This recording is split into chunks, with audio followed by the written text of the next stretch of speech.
السلام علیکم۔ ہم مسجد غمامہ کے سامنے ہیں۔ یہ وہ جگہ ہے جہاں آپ صلی اللہ علیہ وسلم عیدین کی نمازوں کے لیے تشریف لایا کرتے تھے۔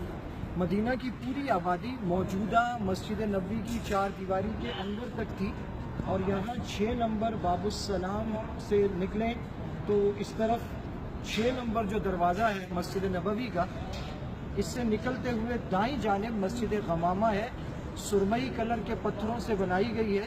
آپ صلی اللہ علیہ وسلم نے آخری عید بھی یہی پڑھائی تھی، اور دونوں عیدوں کے لیے آپ صلی اللہ علیہ وسلم یہاں تشریف لایا کرتے تھے۔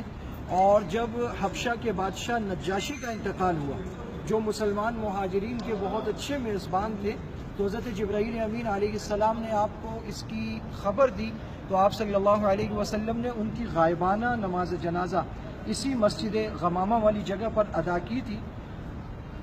عمر بن عبدالعزیز جب مدینہ کے گورنر تھے 90 ہجری کے بعد کے دور میں، تو انہوں نے اس دور میں یہاں زندہ گواہوں سے گواہی لے کر پوری تحقیق کے بعد جہاں جہاں آپ صلی اللہ علیہ وسلم نے نمازیں پڑھی تھیں وہاں یادگاریں تعمیر کرائیں۔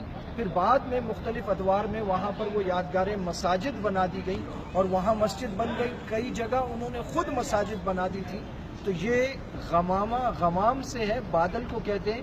ایک دفعہ تو آپ نے ایسی نماز استسقاء پڑھائی کہ آپ نے اللہ پاک سے دعا کی اور بادل آ گئے اور بارش شروع ہو گئی۔ تو یہ موسوم ہے نماز استسقاء کے بعد آنے والی بارش اور بادل سے، غمام سے، مسجد غمامہ۔ آپ صلی اللہ علیہ وسلم یہاں تشریف لایا کرتے تھے کیونکہ آبادی وہاں ختم ہو جاتی تھی اور یہ کھلی جگہ تھی، اور آپ صلی اللہ علیہ وسلم عیدین کا خطبہ یہاں ارشاد فرمایا کرتے تھے۔ السلام علیکم ورحمۃ اللہ وبرکاتہ۔